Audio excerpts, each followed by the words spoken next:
Some people say that asexual is not part of the LGBTQIA plus community because in a spectrum of sexuality, none need not apply.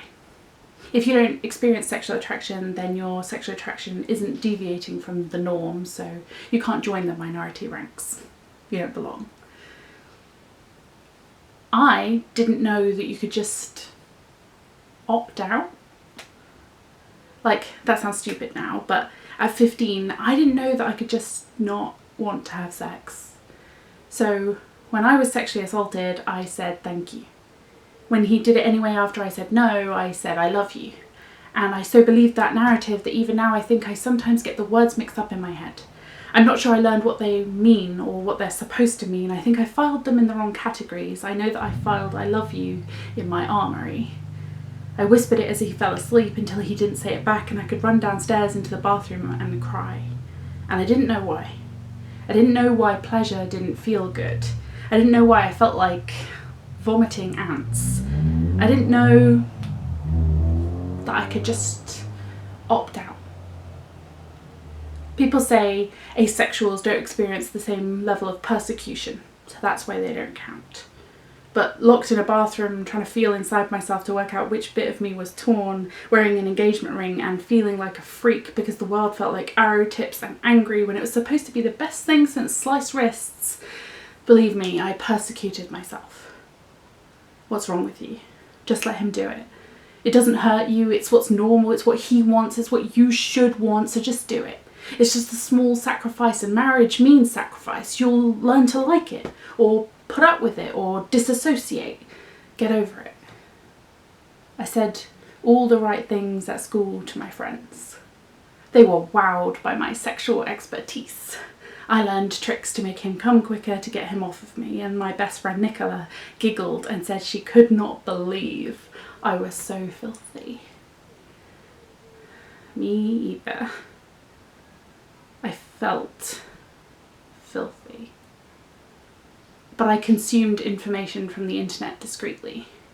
I wanted to be better at sex.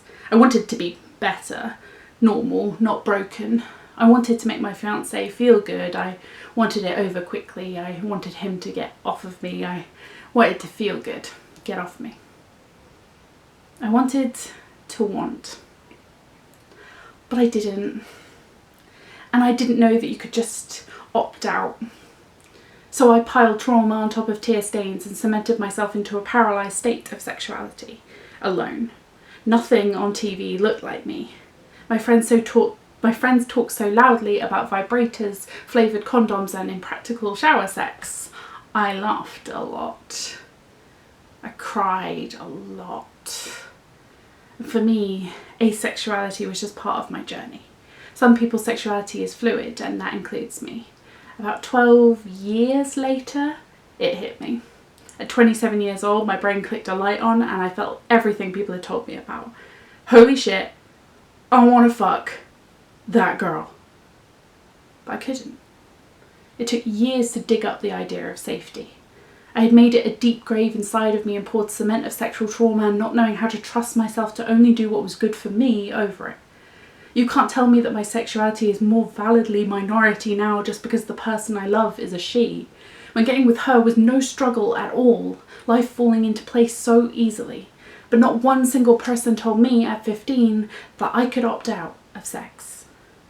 I learned my sexuality by clawing it out of myself and throwing away the bloody mess I made along the way.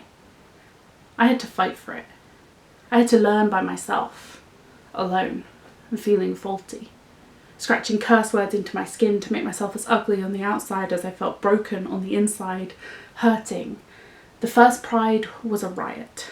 And when I think of childhood me, I am not screaming my name gaily into the face of oppression. That's not my fight, it seems.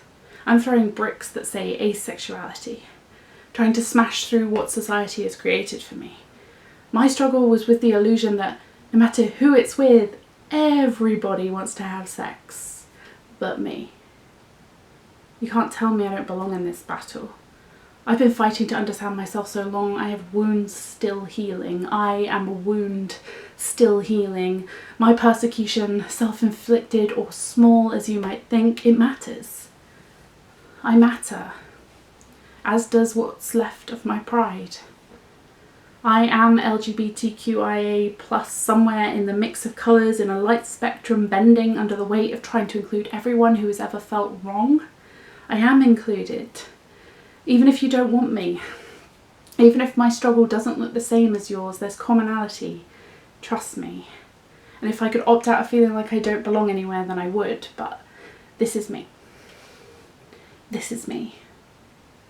Demisexual, asexual, gay, disabled, mentally ill, and proud to have survived long enough to tell you that you can opt out if you want to.